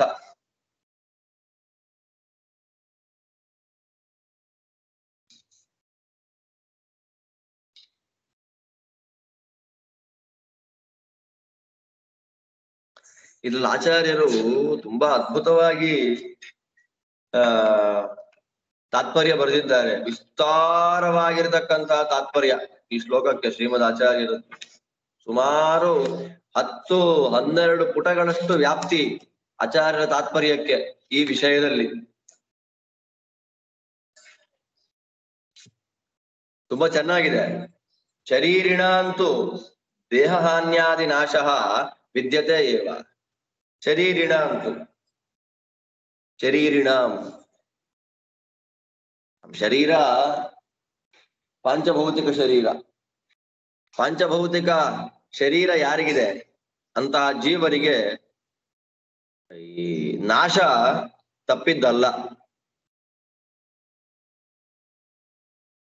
ಆದ್ದರಿಂದ ಇಲ್ಲಿ ಯಾರ ಬಗ್ಗೆ ಮಾತಾಡ್ತಾ ಇದ್ದಾರೆ ಅಂತಂದ್ರೆ ಏನ ಸರ್ವಮಿದಂ ತತಂ ಇತಿ ತಸ್ಯೈವ ಲಕ್ಷಣ ಕಥನಾತ್. ಜೀವರ ಬಗ್ಗೆ ಮಾತಾಡ್ತಾ ಇಲ್ಲ ಇಲ್ಲಿ. ಯಾಕೆ? ನಾಶರಹಿತವಾದ ವಸ್ತುವಿನ ಬಗ್ಗೆ ಮಾತಾಡ್ತಾ ಇರುವಂತದ್ದು ಈ ಶ್ಲೋಕದಲ್ಲಿ. ನಾಶರಹಿತವಾದ ವಸ್ತು ಅಂತ ಲೋಕದಲ್ಲಿ ಯಾವುದಿರುವಂತದ್ದು ಭಗವಂತ ಒಬ್ಬನೇ. ಆದ್ದರಿಂದ ಏನ ಸರ್ವಮಿದಂ ತತಂ, ಯಾರಿಂದ ಈ ಜಗತ್ತೆಲ್ಲ ವ್ಯಾಪಿಸಿಕೊಂಡಿದೆಯೋ ಅಂತ ಭಗವಂತನ ಲಕ್ಷಣವನ್ನು ನಿರೂಪಣೆ ಮಾಡ್ತಾ ಇದ್ದಾರಿಲ್ಲಿ. ಆದ್ದರಿಂದ ಭಗವಂತನ ಲಕ್ಷಣ ಏನು? ಒಟ್ಟು 3 ಲಕ್ಷಣಗಳನ್ನು ಹೇಳಿದ್ದಾರೆ. ಸರ್ವದೇಶ ವ್ಯಾಪ್ತ ಅಂತ ಒಂದು ಲಕ್ಷಣ, ಸರ್ವಕಾಲ ವ್ಯಾಪ್ತ ಅಂತ ಒಂದು ಲಕ್ಷಣ, ಸರ್ವಗುಣ ಪರಿಪೂರ್ಣ ಅಂತ ಒಂದು ಲಕ್ಷಣ. ಒಟ್ಟು 3 ಲಕ್ಷಣಗಳು. ಆ 3 ಲಕ್ಷಣಗಳನ್ನ ಸೇರಿಸಿ ಒಂದು ಲಕ್ಷಣ. ಸರ್ವದೇಶ ಕಾಲಗಳಲ್ಲಿ ವ್ಯಾಪ್ತನಾಗಿದ್ದಾನೆ, ಅನಂತ ಗುಣ ಪರಿಪೂರ್ಣನಾಗಿದ್ದಾನೆ ಭಗವಂತ ಅಂತ ಒಟ್ಟು ಸೇರಿ ಮಾಡುವಂಥದ್ದು. ಅಂತಹ ಭಗವಂತನಿಗೆ ಜೀವರಿಗಿರುವಂತೆ ಯಾವ ಪ್ರಕಾರವಾಗಿರತಕ್ಕಂತಹ ಚತುರ್ವಿಧ ನಾಶವು ದೇವರಿಗಿಲ್ಲ. ಜೀವ ನಿತ್ಯನಾಗಿದ್ದಾನೆ, ಆದರೆ ಜೀವನ ದೇಹಕ್ಕೆ ನಾಶ ಇದೆ. ಆದ್ದರಿಂದ ದೇವರ ದೇಹಕ್ಕೂ ನಾಶ ಇಲ್ಲ. ಆದ್ದರಿಂದ ಭಗವಂತ ಜೀವರಿಗಿಂತ ಅತ್ಯಂತ ಶ್ರೇಷ್ಠ ಅಂತ ಗೊತ್ತಾಗ್ತಾ ಇದೆ. ಜೀವಾನಾಂ ದೇಶತೋ ಗುಣತಶ್ಚ ಪೂರ್ಣತಾ. ಜೀವರಿಗೆ ದೇಶ ಗುಣಗಳಲ್ಲಿ ಪರಿಪೂರ್ಣತೆ ಅಂತ ಅನ್ನೋದು ಸರ್ವಾತ್ಮನ ಇಲ್ಲ. ಜೀವರು ಸರ್ವಗುಣ ಪರಿಪೂರ್ಣರಲ್ಲ.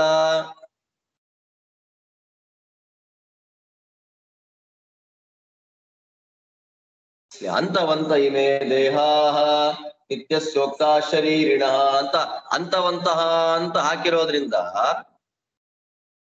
ಅಂತವಂತಹ ಇಮೇ ದೇಹಾಹ ಅಂತನ್ನುವಂತಹ ಶ್ಲೋಕದಲ್ಲಿ ಅಂತವಂತ ಎಂಬತಕ್ಕಂತಹ ಶಬ್ದದಿಂದ ಏನ್ ಹೇಳ್ತಾ ಇದ್ದಾನೆ ಅಂತಂದ್ರೆ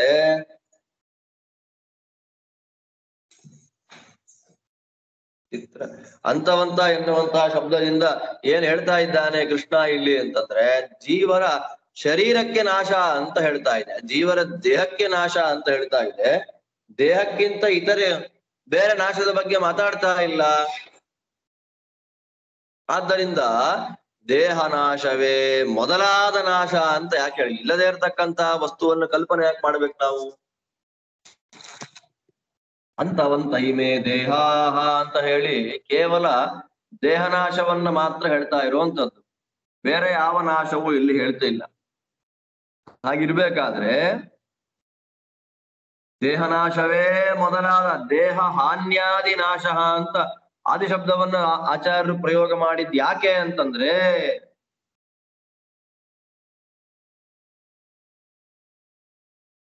ದುಃಖ ಪ್ರಾಪ್ತಿ ಇದೆ ಜೀವನಿಗೆ, ತನಗಿಷ್ಟ ಇಲ್ಲ, ದೇಹ ಬಿದ್ದೋಗ್ಬೇಕು ಅಂತ ಯಾರಾದ್ರೂ ಇಷ್ಟಪಡ್ತಾರ?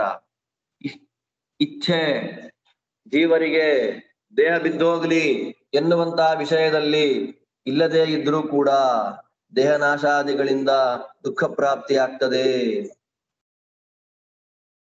ಆ ದುಃಖ ಪ್ರಾಪ್ತಿಯಿಂದ ಅಪೂರ್ಣತೆ ಅನ್ನೋದಿದೆ ಅಂತ ಗೊತ್ತಾಗ್ತದೆ.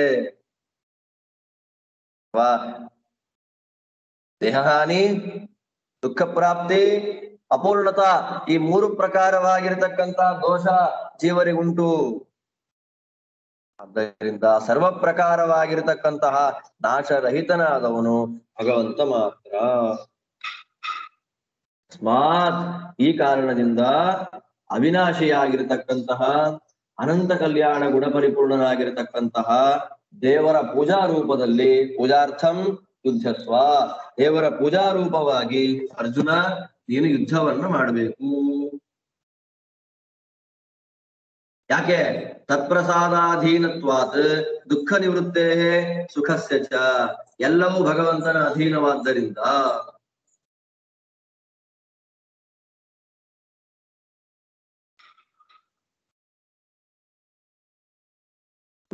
ಸ್ವಧರ್ಮದಿಂದ ಕರ್ಮಗಳನ್ನ ಮಾಡಿ ಹರಿಪ್ರೀತಿ ಆಗ್ಲಿ ಅಂತ ಅನುಸಂಧಾನ ಮಾಡೋದ್ರಿಂದ ಸುಪ್ರೀತನಾಗಿರ್ತಕ್ಕ ಭಗವಂತ ಏನ್ ಮಾಡ್ತಾನೆ? ದುಃಖ ನಿವೃತ್ತಿಯನ್ನ ಮಾಡ್ತಾನೆ, ಸುಖವನ್ನ ಕೊಡ್ತಾನೆ.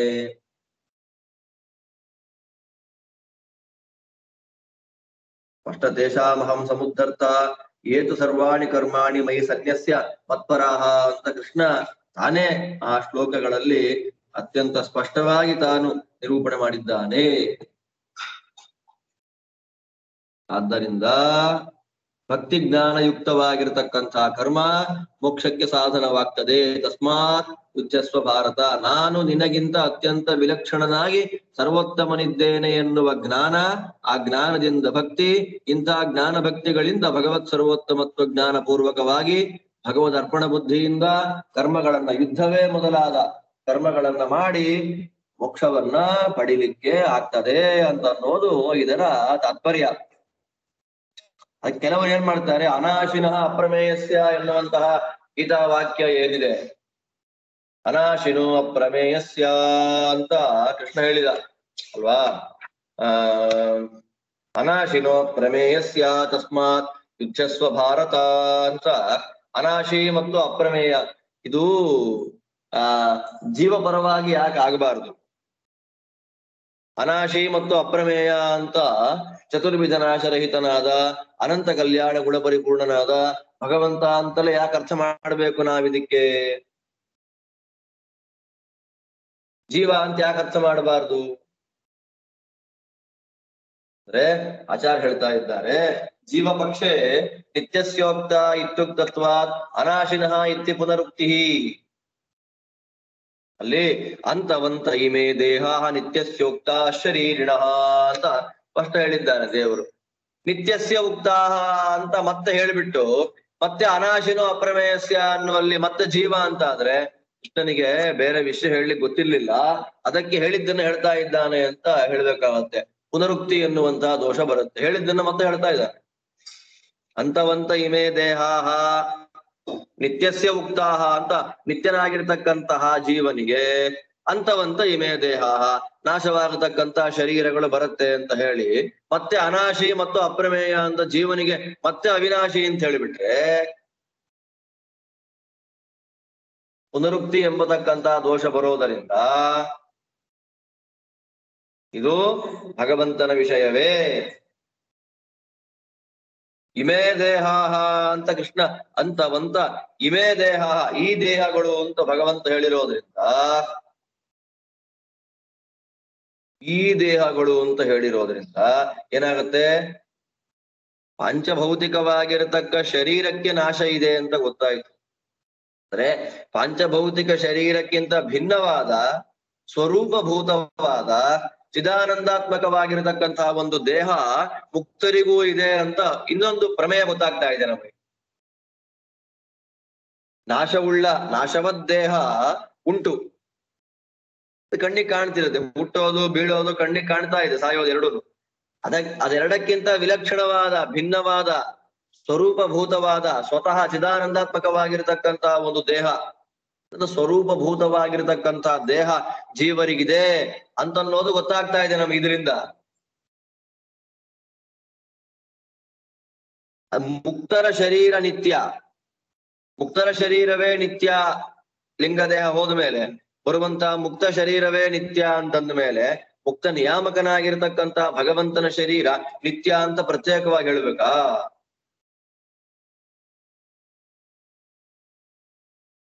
ಆದ್ದರಿಂದ ಇಲ್ಲಿ ಏನ್ ಪ್ರಮೇಯ ಗೊತ್ತಾಯ್ತು ನೋಡಿ. ಪ್ರಮೇಯ ಜ್ಞಾನ ಏನ್ ಗೊತ್ತಾಯ್ತು ನಮಗೆ? ಪರಮನಿತ್ಯನಾಗಿರ್ತಕ್ಕಂತಹ ಭಗವಂತ ಇದ್ದಾನೆ, ಅವನಿಗೆ ನಿತ್ಯಭೂತವಾಗಿರ್ತಕ್ಕಂತಹ ಶರೀರ ಇದೆ.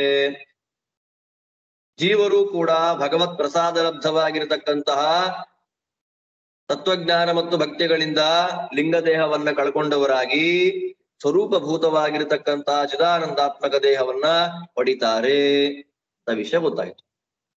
ಮುಕ್ತರಿಗೆ ಇದು ಅಲ್ಲಿ ತನಕ ಬಂದಂತಹ ಸಿದ್ಧಾಂತಗಳಲ್ಲಿ ಹೊಸ ಸಿದ್ಧಾಂತ, ಹೊಸ ಪ್ರಮೇಯ ಇದು. ಮುಕ್ತರಿಗೆ ಅಶರೀರಂ ವಾವಸಂತಂ ಅಂತ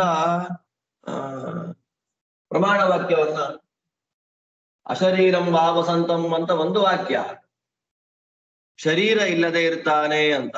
ಹಾಗಿರ್ಬೇಕಾದ್ರೆ ಶ್ರುತಿವಾಕ್ಯಗಳಲ್ಲಿ ಅಶರೀರಂ ವಾವಸಂತಂ ಅಂತ ಮುಕ್ತರಿಗೆ ಜೀವವೇ ಶರೀರವೇ ಇಲ್ಲ ಅಂತ ನಿರೂಪಣೆ ಮಾಡಿದ್ದಾರೆ. ಹಾಗಿರ್ಬೇಕಾದ್ರೆ ನೀವು ಹೊಸ ಸಿದ್ಧಾಂತ ಅಂತ ಹೇಳಿ ಚಿದಾನಂದಾತ್ಮಕವಾದ ಶರೀರ ಇದೆ ಅಂತ ಹೇಳಿಬಿಟ್ರೆ ವೇದಕ್ಕೆ ವಿರೋಧ ಆಯ್ತಲ್ಲ, ಶ್ರುತಿ ವಿರುದ್ಧವಾಯ್ತಲ್ಲ ನೀವು ಹೇಳಿದಂತಹ ಪ್ರಮೇಯ. ಅಶರೀರಂ ವಾವಸಂತಂ ಅಂತಂದ್ರೆ ಅಶರೀರಂ ಅಂದ್ರೆ ಜಡ ಶರೀರ ರಹಿತಂ ಅಂತ ಅರ್ಥ. ಜಡವಾದ ಶರೀರವಿಲ್ಲದೆ ಇರುವವನು ಅಂದ್ರೆ ಅವನಿಗಿಂತ ಭಿನ್ನವಾದ ಶರೀರ ಇಲ್ಲ ಅವನಿಗೆ. ಈಗ ಜಡ ಶರೀರ ಸ್ವರೂಪಕ್ಕಿಂತ ಭಿನ್ನ ಅಲ್ವಾ? ಅಶರೀರಂ ವಾವಸಂತಂ ಮುಕ್ತರಿಗೆ ಶರೀರ ಇಲ್ಲ ಅಂತಂದ್ರೆ ಸ್ವರೂಪಭೂತವಾದ ಚಿದಾನಂದಾತ್ಮಕವಾದ ಶರೀರಕ್ಕಿಂತ ಭಿನ್ನವಾದ ಪಂಚಭೌತಿಕ ಶರೀರ ಇಲ್ಲ ಅಂತ ಅರ್ಥ. ಮುಕ್ತರಿಗೆ ನಿತ್ಯವಾದ ಜ್ಞಾನಾನಂದ ಸ್ವರೂಪ ಇದೆ ಅಂತ ಅನ್ನೋದಕ್ಕೆ ಪ್ರಮಾಣಗಳನ್ನ ಕೊಡ್ತಾರೆ ಆಚಾರ್ಯಲ್ಲಿ. ನವರ್ತತೆ ಭಾಗವತ ಪ್ರಮಾಣ, ನವರ್ತತೆ ಯತ್ರ ರಜಸ್ತಮಸ್ತಯೋ ಸತ್ವಂಚ ಮಿಶ್ರಂ ನ ಚಕಾಲ ವಿಕ್ರಮ ನಯತ್ರ ಮಾಯಾ ಕಿಮುತಾ ಪರೇ ಹರೇರನುಮೃತ ಯತ್ರ ಸುರಾಸುರಾರ್ಚಿತಾ ಯತ್ರ ಯತ್ರ ವೈಕುಂಠ ಲೋಕೆ, ಯಾವ ವೈಕುಂಠ ಲೋಕದಲ್ಲಿ ರಜಸ್ಸು ಇಲ್ಲ, ತಮಸ್ಸು ಇಲ್ಲ, ರಜಸ್ಸು ತಮಸ್ಸುಗಳಿಂದ ಮಿಕ್ಸ್ ಆಗಿರತಕ್ಕಂತ ಸತ್ವಗುಣವೂ ಇಲ್ಲ, ಕಾಲವಿಕಾರಗಳಿಲ್ಲ, ನಯತ್ರ ಮಾಯಾ ಅಜ್ಞಾನ ಇಲ್ಲ. ಏನ್ ಹೇಳ್ಬೇಕು? ಯಾವ ಲೋಕದಲ್ಲಿ ಹರೇರ್ ಅನುವ್ರತಾಹ, ಭಗವಂತನನ್ನ ಫಾಲೋ ಮಾಡಿಕೊಂಡು ಇದ್ದು ಭಗವಂತನ ಭಕ್ತರಾಗಿರತಕ್ಕಂತಹ ಭಕ್ತರುಗಳು. ಸುರಾಸುರಾರ್ಚಿತಾಹ, ಸುರ ಮತ್ತು ಅಸುರರುಗಳಿಂದ ಪೂಜೆಗೊಳ್ತಾ ಇದ್ದ ಇಂದ್ರಾದಿ ದೇವತೆಗಳು, ಪ್ರಹ್ಲಾದಾದಿ ದೈತ್ಯರುಗಳು, ಎಲ್ಲರ ಮೂಲಕ ಚತುರ್ಮುಖನೇ ಮೊದಲಾಗಿರ್ತಕ್ಕ ಉತ್ತಮರು ಭಗವಂತನಿಗೆ ಸೇವಕರಾಗಿರ್ತಾರೋ ಆ ಲೋಕದಲ್ಲಿ ತ್ರಿಗುಣ ಸಂಬಂಧ ಅಂತನ್ನುವುದು ಇಲ್ಲ. ಮತ್ತೆ ಏನಿದೆ ಅಲ್ಲಿ? ಶ್ಯಾಮಾವದಾತಾಹ ಶತಪತ್ರಲೋಚನಾಃ ಪಿಶಂಗವಸ್ತ್ರಾಃ ಸುರುಚಃ ಸುಪೇಶಸಃ ಸರ್ವೇ ಚತುರ್ಬಾಹವಃ ಉನ್ಮಿಷನ್ಮಣಿ ಪ್ರವೇಕ ನಿಷ್ಕಾಭರಣಾಃ ಸುವರ್ಚಸಃ ಪ್ರವಾಲ ವೈಡೂರ್ಯ ಮೃಳಾಳ ವರ್ಚಸಾಂ ಪರಿಸ್ಫುರತ್ ಕುಂಡಲ ಮೌಳಿ ಮಾಲಿನಾಂ ಭ್ರಾಜಿಷ್ಣುಭಿಃ ಯಃ ಪರಿತೋ ವಿರಾಜತೆ ಲಸದ್ವಿಮಾನಾವಳಿಭಿರ್ಮಹಾತ್ಮನಾಂ ಪ್ರದ್ಯೋತಮಾನ ಪ್ರಮದೋತ್ತಮಾಭಿಃ ಸವಿದ್ಯುದಭ್ರಾವಳಿಭಿರ್ಯಥಾ ನಭಃ. ಶ್ಯಾಮಾವದಾತಾಹ, ಅವ್ರು ಹೇಗಿರ್ತಾರೆ? ಮುಕ್ತರು ಹೇಗಿರ್ತಾರೆ?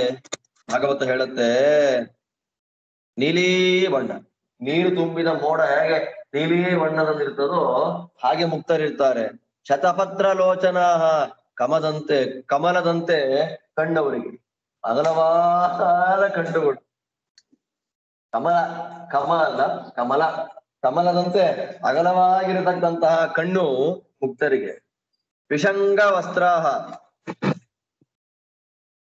ಪಿಶಂಗ ಅಂತಂದ್ರೆ ಬಂಗಾರದ ಬಣ್ಣದ ಕಾಂತಿಯಿಂದ ಇರುವಂತದ್ದು, ಪೀತಾಂಬರ ಅಂತ ಅರ್ಥ. ಹಳದಿ ಬಣ್ಣ, ಪಿಶಂಗ ಅಂತಂದ್ರೆ ಹಳದಿ ಅಂತ, ಹಳದಿ ಬಣ್ಣ ಇದೆ. ಸುರುಚಃ, ಒಳ್ಳೆ ಕಾಂತಿ. ಸುಪೇಶಸಃ, ಒಳ್ಳೆ ರೂಪ. ಸರ್ವೇ ಚತುರ್ಬಾಹವಃ, ನಾಲ್ಕೈ, ನಾನಾ ಪ್ರಕಾರವಾದ ಆಭರಣಗಳನ್ನ ಧಾರಣೆ ಮಾಡಿದ್ದಾರೆ. ಒಳ್ಳೆ ಕಿರೀಟ, ಕುಂಡಲ, ಎಲ್ಲ ವಿಮಾನಗಳಲ್ಲಿ ಕೂತ್ಕೊಂಡು ಸಂಚಾರ ಮಾಡ್ತಾ ಇರ್ತಾರೆ.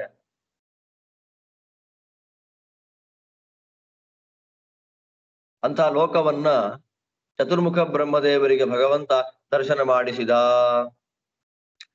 ಈ ನಿರೂಪಣೆಯಲ್ಲಿ ಏನ್ ಗೊತ್ತಾಗುತ್ತೆ ನಮಗೆ? ನಾಶವುಳ್ಳ ಪಾಂಚಭೌತಿಕ ಶರೀರಕ್ಕಿಂತ ಭಿನ್ನವಾದ ನಿತ್ಯವಾದ ಚಿದಾನಂದಾತ್ಮಕವಾದ ನಾನಾಲಂಕಾರ ಭೂಷಿತವಾದ ದೇಹ ಮುಕ್ತರಿಗೆ ಉಂಟು. ಅದು ಭಗವತ್ ಪ್ರಸಾದ ಲಬ್ಧವಾದದ್ದು. ಆದ್ರಿಂದ ಏನ್ ಗೊತ್ತಾಗುತ್ತೆ? ಜಡ ಶರೀರ ಅಂತನ್ನೋದು ಮುಕ್ತರಿಗೆ ಇಲ್ಲ. ಜಡ ಶರೀರ ಹೋದ ಮೇಲೆ ಸ್ವರೂಪಭೂತವಾಗಿರತಕ್ಕಂಥ ಜ್ಞಾನಾನಂದ ಸ್ವರೂಪ ದೇಹ ಮುಕ್ತರಿಗೆ ಉಂಟು ಎನ್ನುವಂತ ಪ್ರಮೇಯ ಅತ್ಯಂತ ಸ್ಪಷ್ಟವಾಗಿ ನಮಗೆ ಸಿದ್ಧವಾಗ್ತಾ ಇದೆ. ಮುಂದೆ ಇನ್ನು ಅನೇಕ ವಿಸ್ತಾರವಾದ ಕ್ರಮದಲ್ಲಿ ಆಚಾರ್ಯರು ನಿರೂಪಣೆಯನ್ನ ಮಾಡ್ತಾರೆ. ಹೇಳದ್ನಲ್ಲ, ಈ ಶ್ಲೋಕಕ್ಕೆ 10-12 ಪುಟಗಳಷ್ಟು ತಾತ್ಪರ್ಯವನ್ನ ಶ್ರೀಮದಾಚಾರ್ಯರು ಬರೆದಿದ್ದಾರೆ. ಅದ್ಭುತವಾದ ಮುಕ್ತರ ಬಗ್ಗೆ ವ್ಯಾಖ್ಯಾನಗಳನ್ನ, ಭಗವತ್ ಸ್ವರೂಪದ ಬಗ್ಗೆ ಚರ್ಚೆಯನ್ನ ಈ ಶ್ಲೋಕದಲ್ಲಿ ವಿಸ್ತಾರವಾಗಿ ಆಚಾರ್ಯರು ಮಾಡಿಕೊಡ್ತಾರೆ. ಇಷ್ಟು ಸಾಕು ಇವತ್ತಿಗೆ. ಉಳಿದ ಭಾಗವನ್ನ ಮತ್ತೆ ನಾಳೆ ಚಿಂತನೆ ಮಾಡೋಣ ಅಂತ ಹೇಳ್ತಾ ಇವತ್ತು ಪಾಠವನ್ನು ಮುಗಿಸ್ತಾ ಇದ್ದೇನೆ. ಎಲ್ಲರಿಗೂ ದೇವರು ಒಳ್ಳೇದು ಮಾಡಲಿ. ಶ್ರೀಕೃಷ್ಣಾರ್ಪಣಮಸ್ತು.